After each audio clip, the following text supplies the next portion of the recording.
Hello আমার ছোট্ট বন্ধুরা, তোমরা কি আজ নীতিমালার একটা গল্প শুনবে? আমার নাতি মিভানো কিন্তু তৈরি হয়ে গেছে, তাহলে তোমরাও চটপট তৈরি হয়ে নাও গল্পটি শুনবার জন্য। আজ যে গল্পটি বলছি সেটা হলো বিপদ যখন দরজায় ধাক্কা দেয়। এক গ্রামে এক ব্যবসায়ী ও তার স্ত্রী তাদের ছেলেকে নিয়ে বসবাস করত। সেই ব্যবসায়ী যখনই সময় পেত তখনই নানান রকমভাবে তার ছেলেকে শিক্ষা দিত। তো একদিন সেই ব্যবসায়ী তার ছেলেকে নিজের কাছে ডাকল এবং 3টি আলাদা আলাদা পাত্রে ডিম, আলু এবং চা পাতা রেখে পাত্রগুলি উনুনের উপর বসিয়ে দিল এবং সেগুলোকে ফুটবার জন্য 10 মিনিট সময় দিল এবং তার ছেলেকে বলল যে তুমি পাত্রগুলোর উপর নজর রাখো, দেখো 10 মিনিট পরে এর কি পরিবর্তন হয়। 10 মিনিট পর তিনি ছেলেকে বললেন, দেখো এই পাত্রগুলোর মধ্যে আলু রয়েছে, ডিম রয়েছে, চা পাতা রয়েছে, তুমি পাত্রগুলো খুলে দেখো তো কি পরিবর্তন হয়েছে। ছেলে তখন প্রথমে আলুর পাত্রটি খুলল এবং সেটা হাত দিয়ে দেখলো সেটা আলুটা নরম হয়ে গেছে এবং ডিমের মধ্যে হাত দিল, দেখলো যে ডিমের গায়ে বাড়ি দেওয়ার পর দেখা যাচ্ছে যে ডিমটা শক্ত হয়ে জমে গেছে। ডিমটা কিন্তু নরম থাকে প্রথম অবস্থাতে, কিন্তু সেটাকে যখন আমরা জাল দিই উনুনে বসিয়ে তখন কিন্তু ওটা শক্ত হয়ে যায়।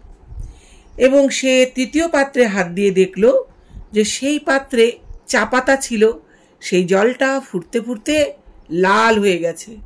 অর্থাৎ সে ভাবল যে 3টে পাত্রে সমান তাপ দেওয়া হয়েছে, অথচ 3টে জিনিস আলাদা আলাদাভাবে কাজ করেছে।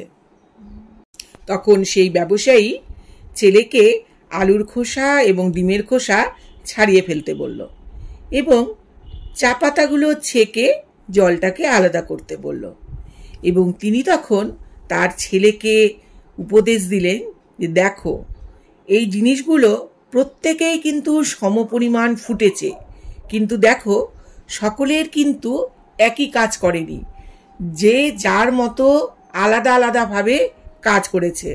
দেখো আলুটা শক্ত ছিল, সেটা সেদ্ধ হয়ে নরম হয়ে গেছে, আর ডিমটা কাঁচা অবস্থায় নরম ছিল, সেটি সেদ্ধ হবার পরে শক্ত হয়ে গেছে, আর চা পাতাটা জলে দেওয়ার ফলে তার রঙের পরিবর্তন হয়েছে, জলটাকে লাল করে তুলেছে।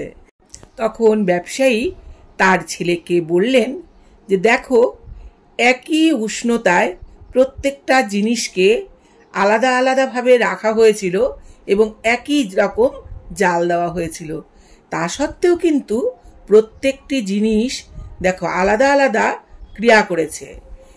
আলু নরম হয়ে গেছে, ডিম শক্ত হয়ে গেছে, চা তার জলের রঙকে পরিবর্তন করে দিয়েছে। ঠিক মানুষও কিন্তু তাই, যখন কোনো বিপদ আসে তখন তারা কিন্তু প্রত্যেকে একই রকম প্রতিক্রিয়া জানায় না, তারা তাদের নিজের মতো করে পরিস্থিতি সামাল দেয়। এই গল্পটি আমাদের ব্যাখ্যা দেয় যে প্রত্যেকটি মানুষ আলাদা, সুতরাং তারা কিন্তু একই রকমভাবে বিপদের মোকাবিলা করে না, তারা তাদের নিজের মতো করে সমস্ত বিপদ থেকে বেরিয়ে আসার চেষ্টা করে, তাদের নিজেদের মতো করে। কেউ কিন্তু একই রকমভাবে বিপদ থেকে বেরিয়ে আসতে পারে না। এই গল্পটি আমাদের শিক্ষা দেয় যে তোমরা তোমাদের নিজের মতো করে বিপদের সাথে মোকাবিলা করো। গল্পটি যদি ভালো লাগে তাহলে তোমরা সাবস্ক্রাইব করে আমার সঙ্গে থেকো। তোমরা সবাই সুস্থ থেকো, ভালো থেকো। আবার পরে তোমাদের সঙ্গে দেখা হবে নতুন কোনো ভিডিও নিয়ে। টাটা।